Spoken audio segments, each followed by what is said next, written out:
Hi everyone, good evening. Thanks for joining us and this in conversation between myself, Fiona Campbell, controller of BBC Three, and award-winning documentary maker Mobeen Azhar. I really wish we could all be together in Sheffield in the Crucible, and I look forward to next year when hopefully we will be. But sadly, that's not possible, and here we are on Zoom. But I'm hoping we can have a great chat. I'm sure we will have a great chat with Mobeen, and I hope you're all well. And thanks again for tuning in. So Mobeen has been producing and presenting documentaries for over 15 years on both TV and radio. He's a Bafta, Grierson, and Royal Television Society award winner, which is pretty amazing. Most recently, he received the RTS Presenter of the Year award this year for the BBC Three series, Hometown: A Killing.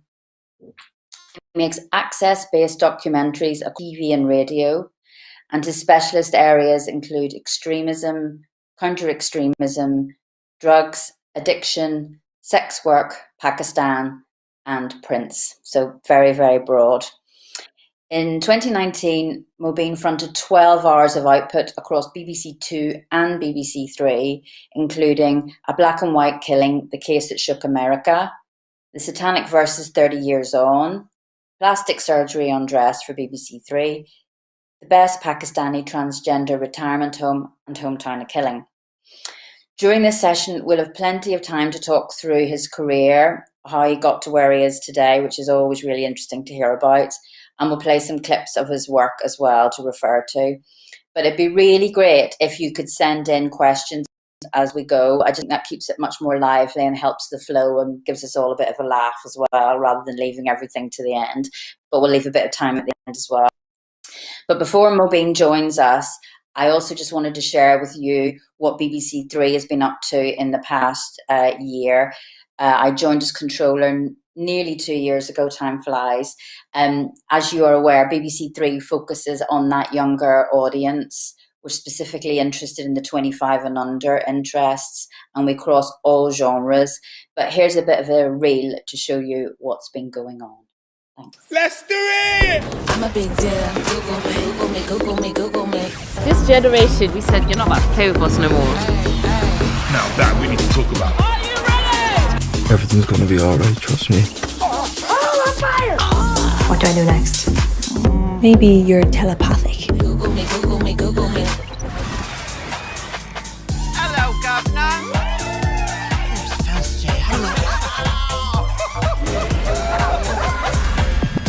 Make up. We want extreme creativity. Oh my god, it's amazing. It was a kiss, babe. You shagged someone. You posted a letter, I just stamped it. This competition is perfect because UK rap has never been this big ever. If there's anywhere to start a business, Ibiza is that place. It's time to get into full flow.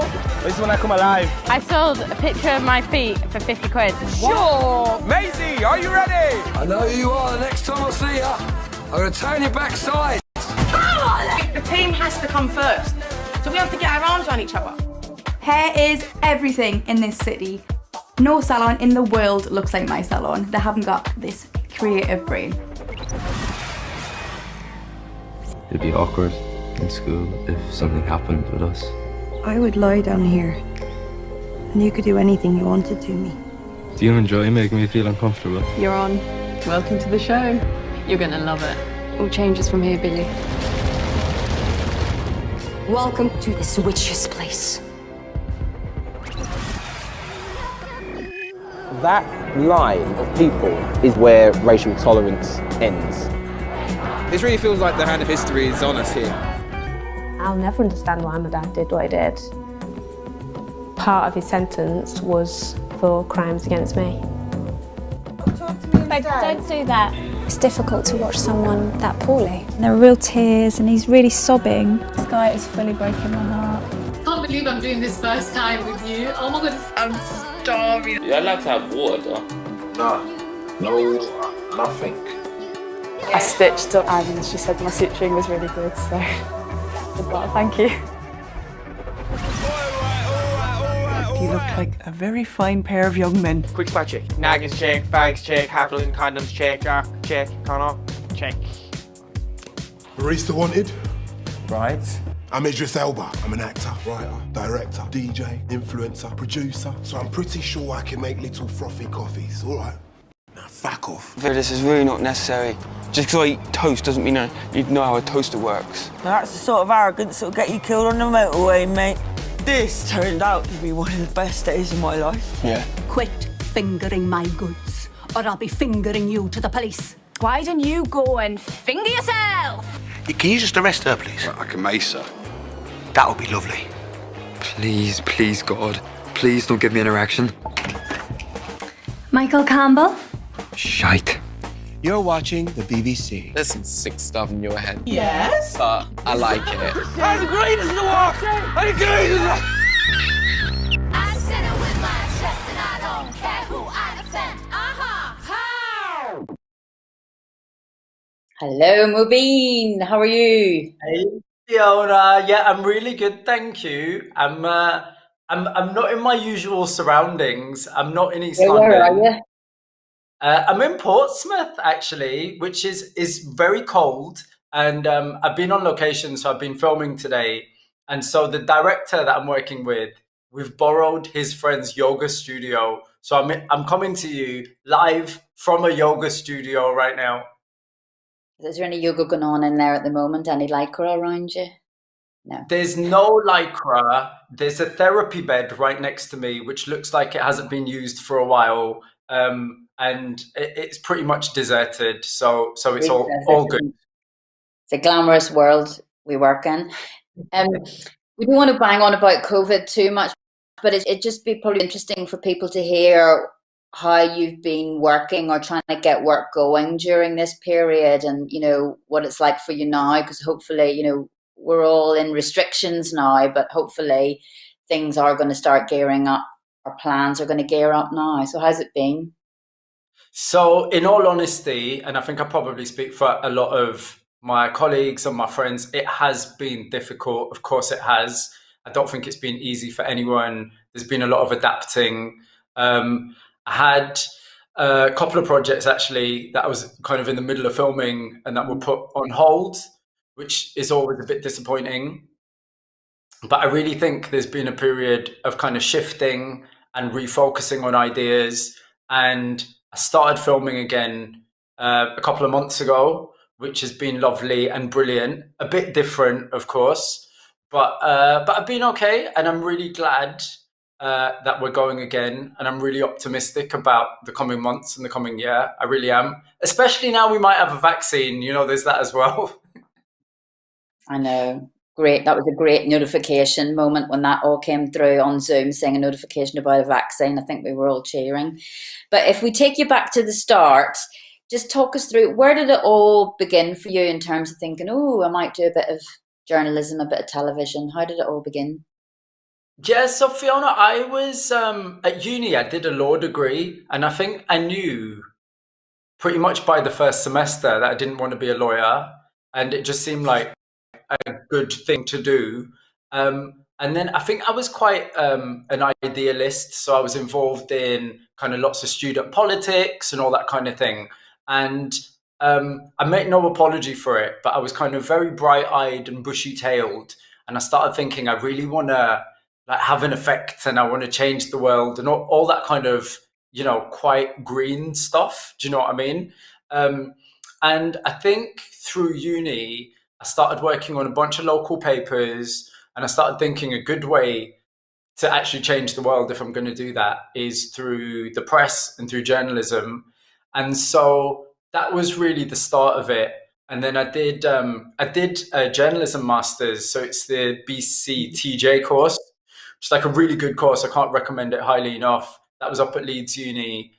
And at the end of that, I went on a placement. It was meant to be a 2-week placement at the Religion and Ethics Department of the BBC, which was up in Manchester. And I was in that department, I think it was 3 years. So 2 weeks just got extended and extended and extended. And I just wouldn't leave the building. And so that was my kind of first start in the industry, really. And how did you talk your way into your very first sort of newspaper jobs? Because that's always can be hard for people to get that first placement.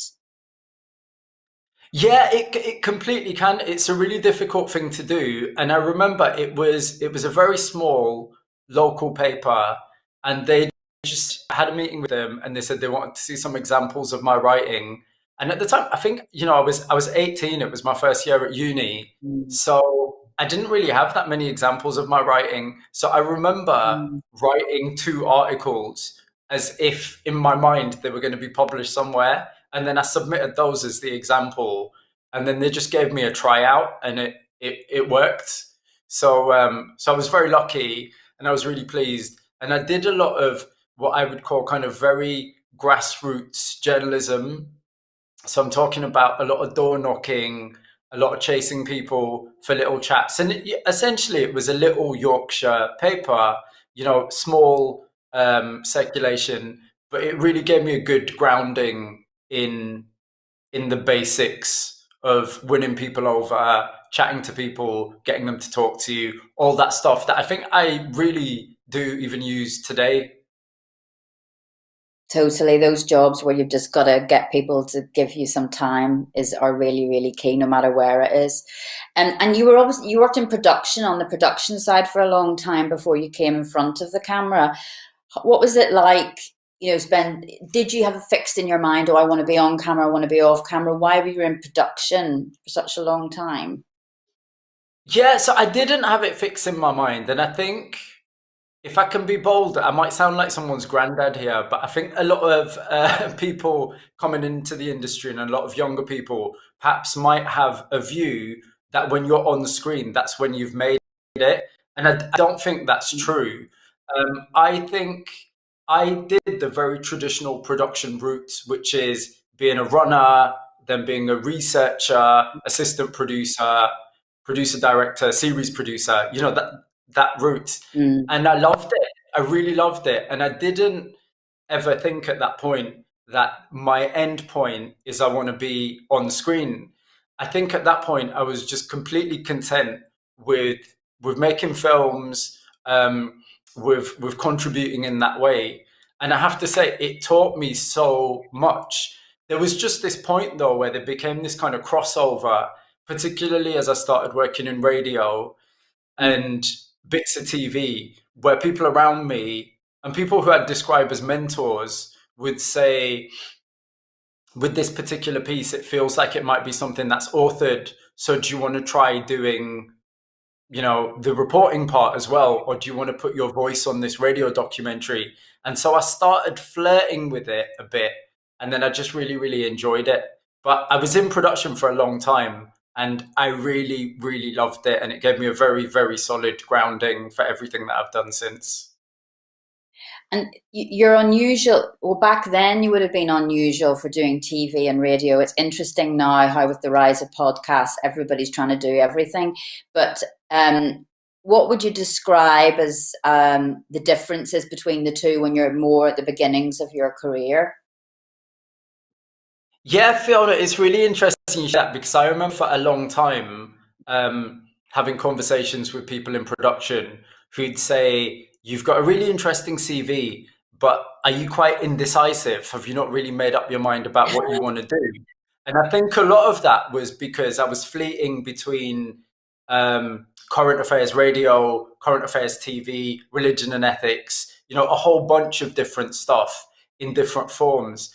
But you're completely right that I think in recent years, a lot of people have increasingly been working with lots of different outlets. And if I can be really frank, I think that taught me how to, I will use this word actually, it taught me how to hustle. So what I mean by that is it got me into the mindset of thinking, this is a story or this is an idea that I'm really interested in. Where is that going to fit in? What is the jigsaw here? So I know it's not going to work as a panorama, but it could work for Radio 4, or maybe it could work as an article first, or maybe it could work as a 30-minute radio piece, and then it could turn into a TV thing.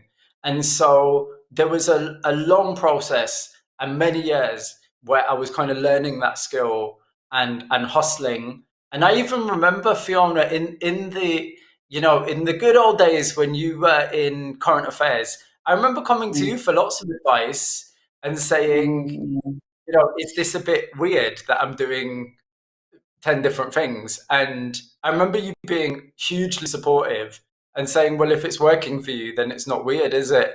And me thinking, oh, that's good. Yeah, it's not weird. And I can run with it. And I think that's really helped me, actually. I think that's a really good piece of advice for anybody who's looking for advice.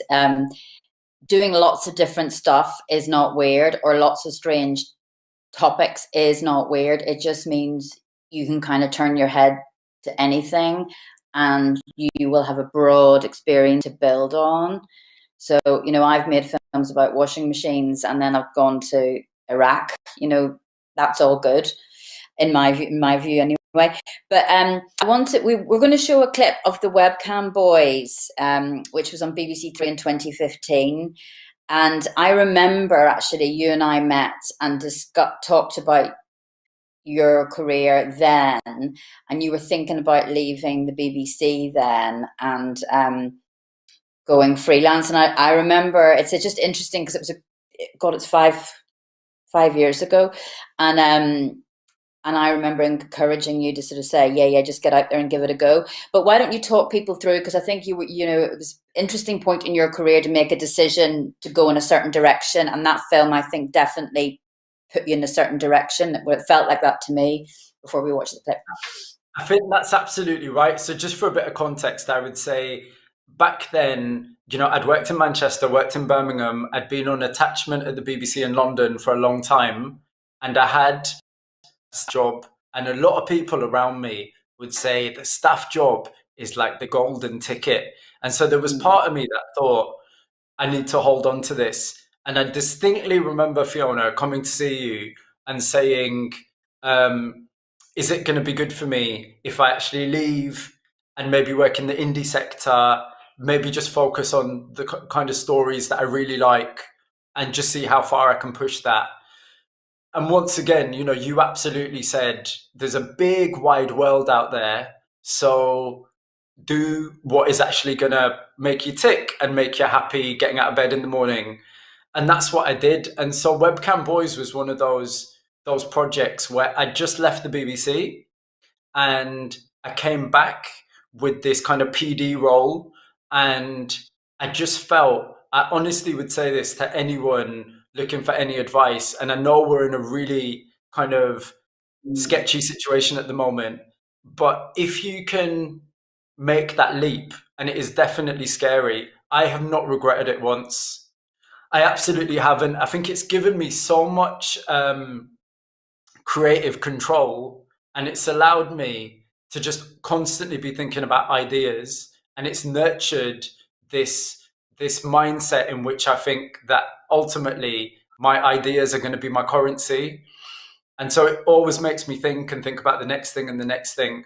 And it can be a bit scary, but I think it's a good thing. With Webcam Boys specifically, it was such a kind of pivotal film for me because I'd done PDing, but this was a project where through the whole thing, you heard my voice from behind the lens.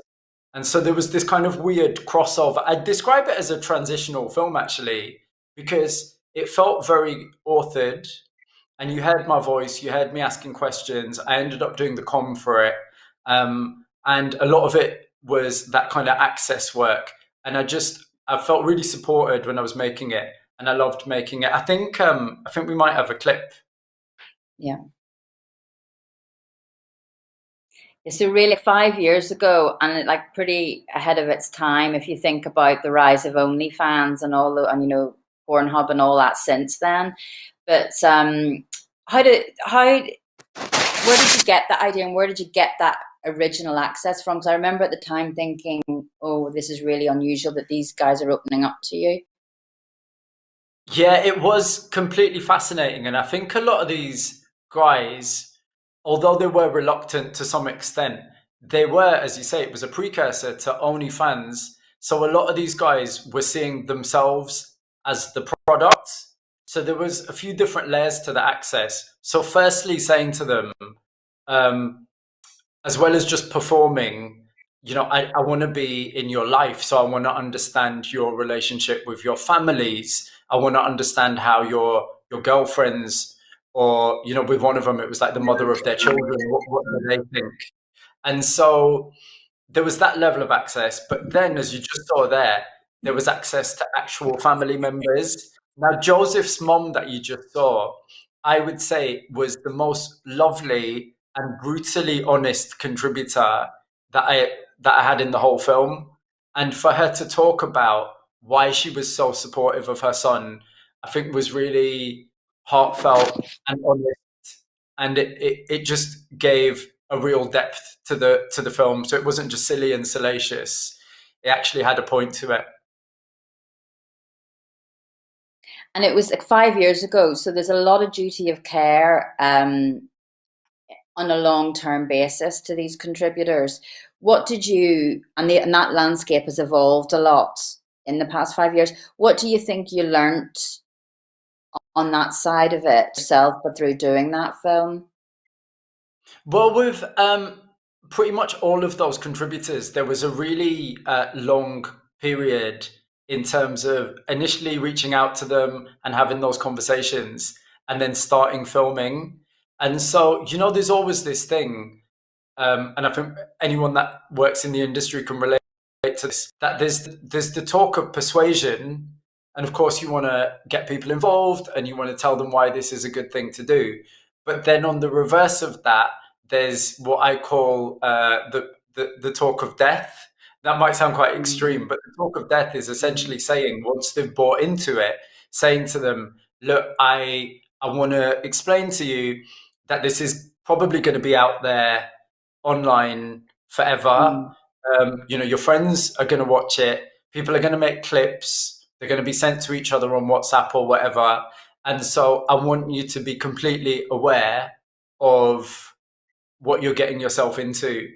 And of course, when you have that conversation, I remember like my heart sometimes kind of being in my mouth and taking a gulp and thinking, are they going to bottle it? But actually, I think with good contributors, what it means is they really appreciate it. And it means then when you do film, those barriers come down, they invest a lot more, and they start seeing you and the camera as a friend. And with Joseph and his mom, they are people that I think the last time I spoke to them was maybe at the start of lockdown, but I'm still in touch with them. As you said, it's been 5 years on. And so I make an effort, and I think this is just good practice. When I finish filming, you don't just dump these people. Do you know what I mean? It's got to feel collaborative, and it's got to feel like you genuinely care. And I think you have to, that is absolutely part of the job. I always say that the golden rule is it's not rocket science. It's just don't be a dick. That's all it is. And so just be kind and be nice to people, and that works. There's a questions come in. That's why I'm jiggling my everything at the same time here. Question here: is there a documentary film presenter who has inspired you on your journey? Is there a documentary filmmaker that's inspired me? Yeah, I mean, there's lots. I mean, if I look at the work of someone like Paddy Whibble, someone like that who I know we all love and respect. Paddy has done great access work. I'd say, I don't know if I've ever told you this, Fiona, but one of my inspirations from the time I was a kid to now, I don't know if people will know this reference, is Roger Cook. So Roger Cook, for anyone that doesn't know, Roger Cook was this guy who would kind of run around catching baddies, and he'd always have a mic in his hand, and he'd be chasing after the baddies saying, yeah, we've caught you out. What have you got to say for yourself? And I remember watching him, in the 80s and 90s when I was really young, and just thinking what he's doing is inspirational and amazing. So I'd always say he's been one of my biggest inspirations, and I always loved the work he put out. Yeah, cool. I remember that guy, and Northern Productions as well. So if we move on now to talk about Muslims Like Us, another award-winning series. You were working again in production at that point, but tell us a bit about the idea behind this series and how you got involved, and then we'll play a little clip of that as well. So Muslims Like Us, I'd say, is probably, at that point, certainly, it was the scariest thing that I'd been involved in. The idea came from a really simple place.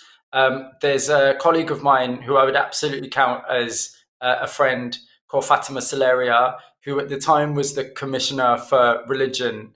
And Fatima and I have always worked in tandem. So when Fatima was a PD, I was her AP. When she was a series producer, I was PDing, and we've kind of moved up together.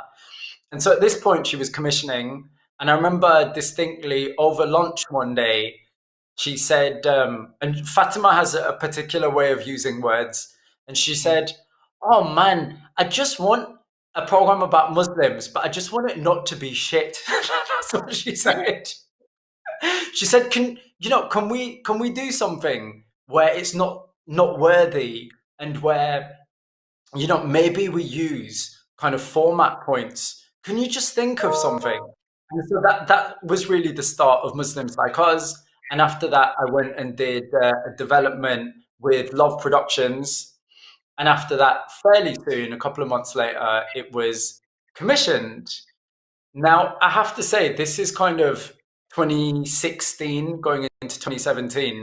And by this point, a lot of people around me, and Fatima would say, I'm a bit of a snob. So I was all about, I want to do journalism and access. And so when I got a call from Fatima saying, "Oh, it's been commissioned, so you're going to series produce it," Fiona, my heart sank. My heart sank. I was like, what do you mean I'm going to series produce it? It's a format. I only deal with stories. I'm such a purist, and all this ridiculousness. And, ultimately, I know what it was really. I think I was a bit afraid because it was my first series producer job.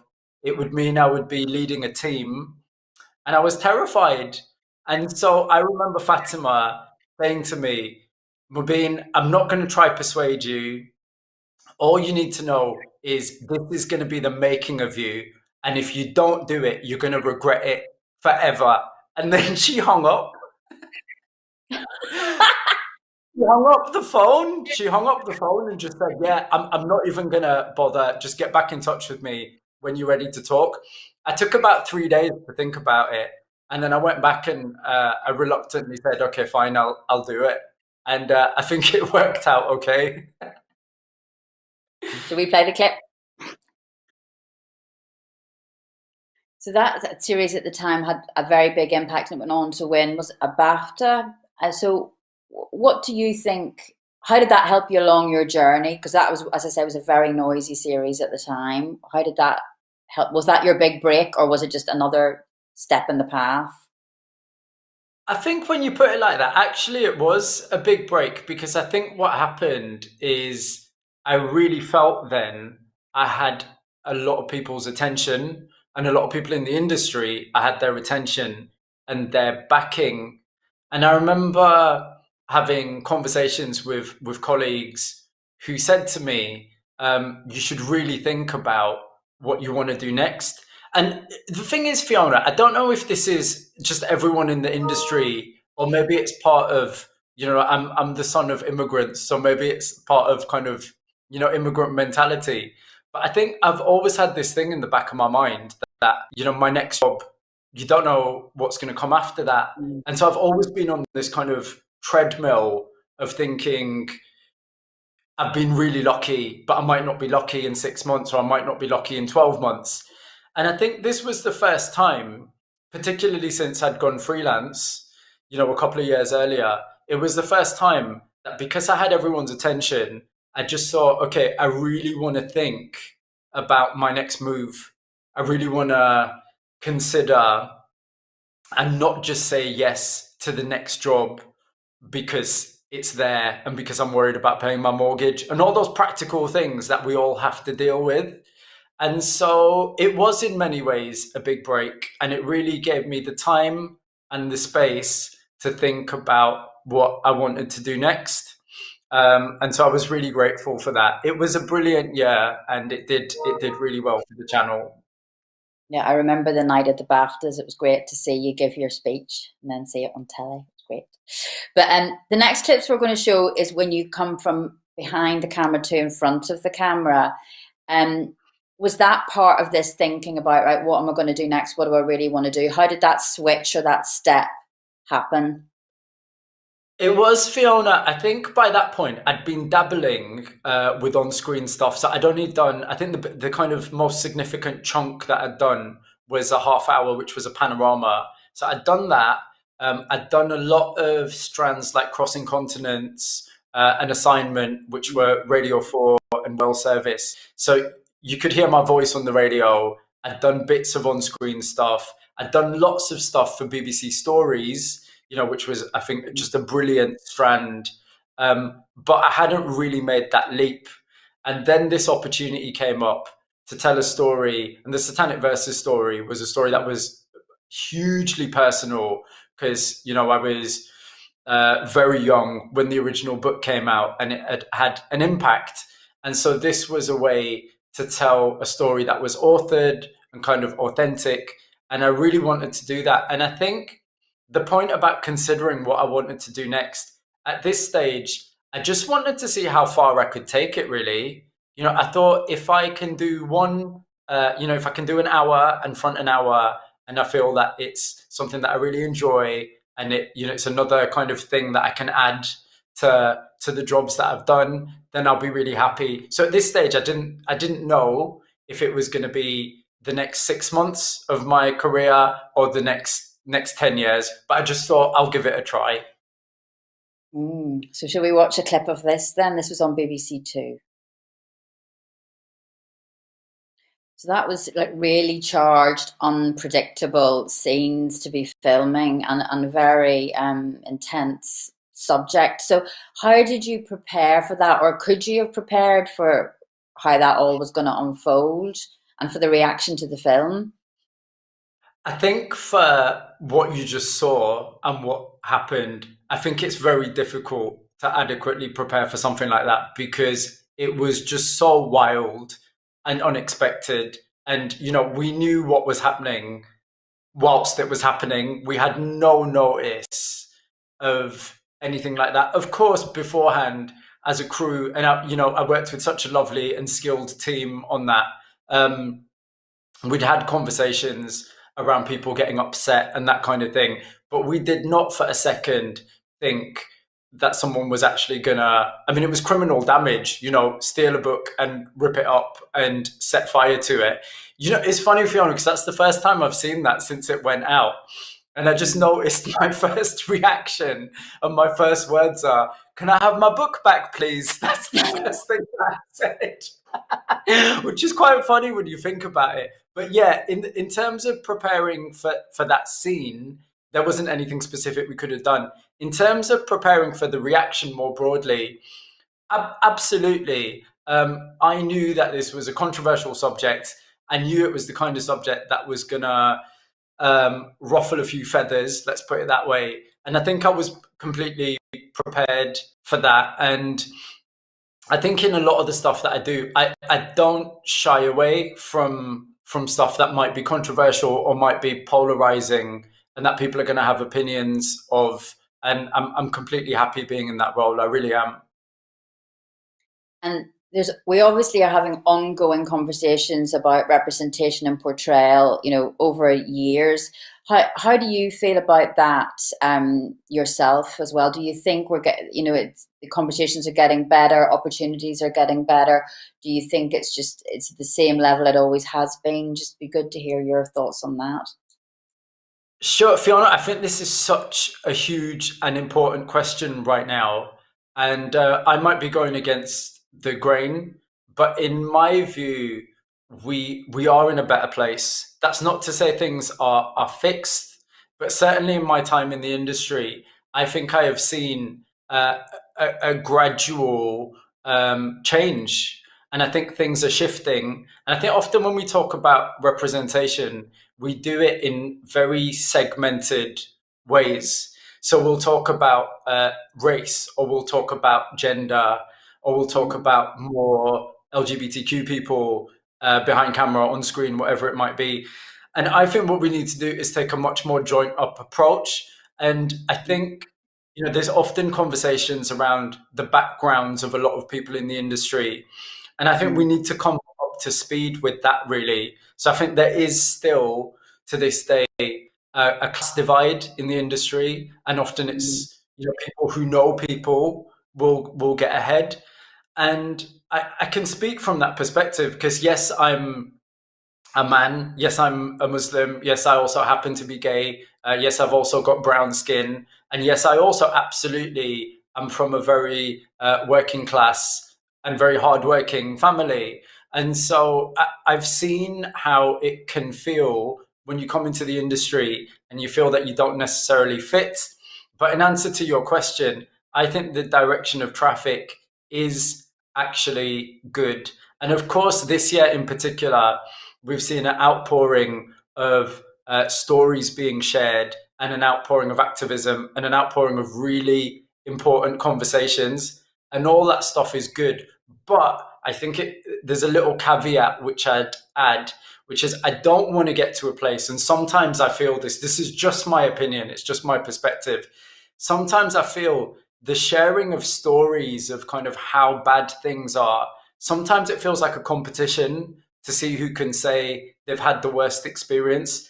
And just from my perspective, there's been things that perhaps have annoyed me, and there's been things that perhaps could have been done better, but I don't feel that I've been massively hindered by the fact that I'm not white or the fact that I'm Muslim. In fact, in many instances, I think it's been helpful, and people have asked for my opinion, and I've been brought into conversations that perhaps otherwise I wouldn't have. So that's where I am. It is just my experience, but it's my experience. Yeah, that's what we can all talk. So now we're going to show a clip from the BBC Two production, A Black and White Killing, the Case That Shook America. And tell us about this production and what interested you in this one as well, just following on from the journey of the projects you've pursued. Yeah, so this was a two-parter, and it was made with the indie Expectation and Colin Barr over there, who's just a brilliant person to work with. And it was looking at far-right extremism in a US context. It was particularly within the context of a murder trial that was taking place, and it had this quite murky and difficult question at the heart of it, because the person that was on trial for murdering a young African-American man was he said, a former member of a white supremacist gang. And so the question at the heart of the trial is this just an abhorrent, horrible murder, or is it a race hate crime? And so through answering that question and sitting in on the trial and all that kind of stuff, we also met people who had attacked members of different races, who had been part of these gangs. And I had, at this point, I dealt with far-right extremism in a religious fundamentalist context. I hadn't dealt with it as much in a white supremacist context. So a lot of the skills were similar, actually, in terms of accessing these people and chatting to them. I think the bit you're going to see is right at the end of the second part. And so this comes after a good month of sitting in court and following the trial of this man called Russell Courtier. And this is just after he's been convicted. And this unfolded exactly how you see it. I have to say, there is some really offensive language in this. There's some really offensive, possibly triggering language in this. So if that's not for you right now, please look away for the next couple of minutes. Yeah, please. It's very offensive language, so please mute now if that's your choice, but we'll queue up that clip now.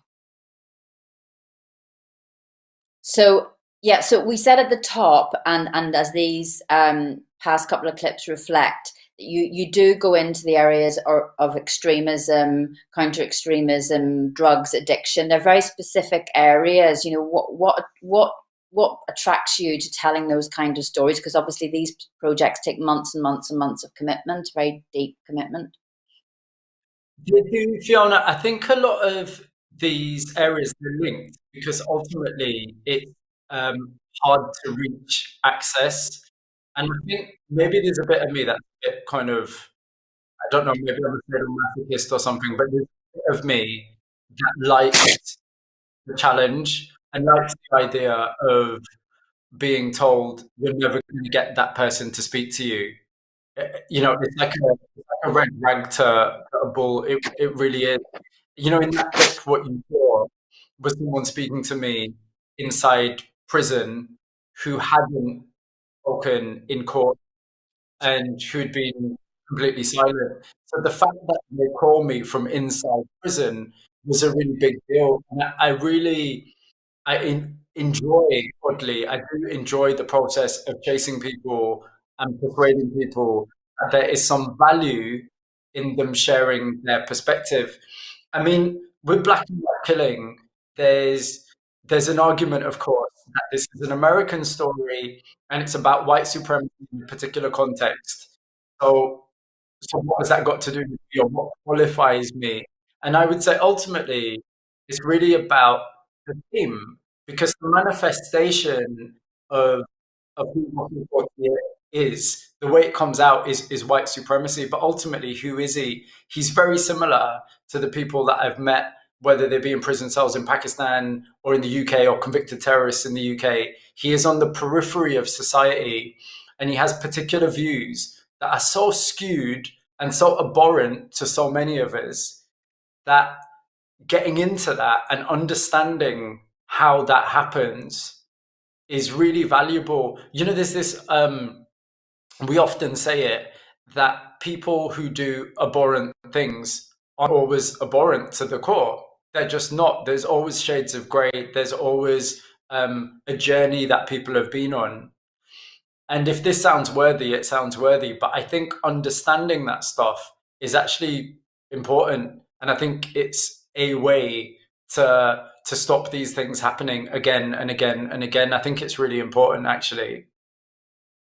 There's a couple of questions here I just want to take from the audience. Here's one. There was a time when it seemed the only representation of British Asians was terrorists and religious fundamentalists. Do you think this is changing? And a follow-up from somebody else. You're brave to tackle some of these subjects. Do you ever feel personally threatened? So in regard to thank you so much for both of those questions. So in regard to the first one, I am always an optimist, and I do think in terms of British Asian or Muslim representation specifically, I do think things have changed, and we see that a lot in the arts, we see it in music, and actually we see it too in journalism and in documentaries and around the whole media landscape, actually. So I think if we are still of the mindset that we are pigeonholed, I don't think that's really an accurate representation of where we are right now. And of course, I need to caveat that with there is still more work to be done around representation in lots of different forms. But I think a lot of progress has been made, and I think we can continue to nurture that and fight that fight. In regard to the second question about me feeling threatened, yeah, to be completely blunt, there has been quite a few occasions where I have either directly or indirectly been threatened. And it's not, this might be surprising, but it's not generally on location when I'm chasing these stories. It tends to be if there's a particular program that's quite controversial, that has sparked something in the online space. That's when it tends to be, or maybe someone's written a particular blog post about me. I did a film a little while ago about the Taliban in Pakistan, and someone set up an entire web page saying that I was actually a Mossad agent and I was working for the Israeli army, and that's why I'd made this film. So people will go to some quite extreme lengths to kind of discredit the work that I've done. But I think you've just got to deal with that, because I think we live in an age where everyone's got, or a lot of people have an alternative take on stuff. There's a lot of disinformation and misinformation. And with that comes this area of pointing a finger and saying, you know, if you're starting this discussion, then you're going to be a target. So it kind of comes with the territory.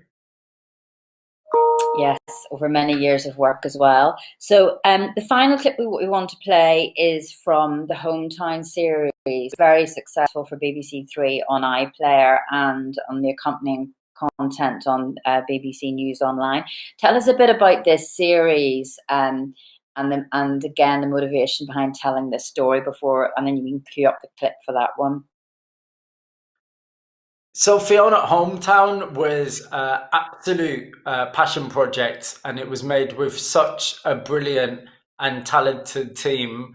And as the title suggests, it meant I went back to my hometown, and I was based in Huddersfield for a few months.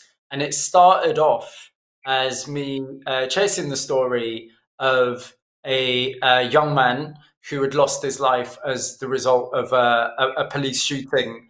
And quite quickly, it morphs into a story about heroin dealing, and then, as part of that, the West Yorkshire Pakistani community and its role in heroin dealing. So it's one of these stories that just spirals and shifts and changes. And I have to say, one of the reasons that I think it worked is because, in terms of the BBC and the backing of the BBC, we really had space and time in which to chase this as a real journalist would. So everything you see and every bit of unfolding you see is happening in real time. Is probably, I would say, it was probably the most difficult thing that I've ever worked on, but also the most satisfying. So cue that clip. So very intense story, right? You know, where you come from, where all your ties go back to, where your family still is. You know, what's it like telling stories that are so close to home? Did you get any, you know, pushback from your friends and family after it went out and had the impact it did? Because it did really well in the local area on the iPlayer. So everybody did watch it locally. Yeah, and it really felt like that. So it's odd, Fiona, because I had old school teachers, you know, getting in touch on Instagram and on Twitter that I hadn't spoken to for, 15, 20 years or whatever. And, neighbors or people that I'd grown up with. So it really felt kind of very intense. And it did absolutely, I think the phrase to use is it kicked up a bit of a stink. It really did. But it was, to be completely honest and frank, it was a privilege. It was a massive privilege because ultimately, I make no qualms about the fact that Huddersfield is a place that I love and have always loved. And the issue in West Yorkshire more broadly, and in the country more broadly, of drug dealing and addiction and of ultra violence, that's an issue that we need to discuss. All our communities need to discuss. So again, it comes back to this thing. If it sounds worthy, I really don't care. The fact that I was able to start a discussion and contribute to a discussion was a real, genuine privilege. And yes, of course, there were those people who would wag a finger and they would say, you shouldn't be talking about this stuff, or we shouldn't be hanging our dirty linen in public. Of course, there are those people, but those people are a minority. They absolutely are. And I am so proud of the fact that that series, it was mentioned in Parliament. It was discussed and sparked so many articles in the local press and the national press. The people that are actually doing the work, people on the front line that are helping drug users and trying to stop the culture of violence, those people that were featured, they were the ones that really put themselves on the line. And universally, they really appreciated it. And the feedback was nothing but positive. So I'm really proud of the discussion that it started. And for that film, you got a Best Presenter of the Year award. So do you feel now that you've made it? I laugh even saying that. But do you feel that, or what do you feel now? And like, what's next? Although I know what's next, but don't give too much away. What's next? Fiona, I'll feel like I've made it when I get a spot and I can be a judge on RuPaul's Drag Race. That's what I'm waiting for. Well, I'm kidding. So I don't think, in all honesty, I don't think, maybe it's just me, but I don't think any one of us in our careers, whether you're, just starting out and you're a researcher, or you're an accomplished PD, or whatever you're doing, I don't think any of us ever feel, and I certainly don't feel that, oh yeah, I've made it now and it's all rosy. And I think that's probably a good thing, because what I was speaking about earlier, and it is that the best word I can think of is it is that kind of hustler selling kind of mentality. And the idea of always thinking my ideas and stuff that I can do is my currency, that never goes away. And I think when that goes away, if I ever think, oh, I've kind of done everything, I've done what I want, I'm just going to rest easy now, I'm not really going to kind of rise to that challenge, I think that'll probably be quite a bad day for me. It'll probably be, the time that I have to think about what else I want to do. And at the moment, I'm not at that place. I'm at that place where there are a ton of stories that I really want to tell. There's a ton of people that I am desperate to speak to and that I want to get access to. And I really love that sense of chase. In terms of what's coming next, I know I'll be quite shrewd about that, because I don't think there's been a press announcement, but I'm doing some really exciting stuff for BBC Three, and I'm just really excited about the stuff that I'm working on at the moment, and that I've been filming today as well, actually. Good. There's another question here. There's lots of talk about more opportunities for filmmakers in the North right now. Was this not the case when you started out, and do you think things are getting better? I think that's a really important question. I would say, hand on heart, that when I started out, I don't think there were the opportunities in the North.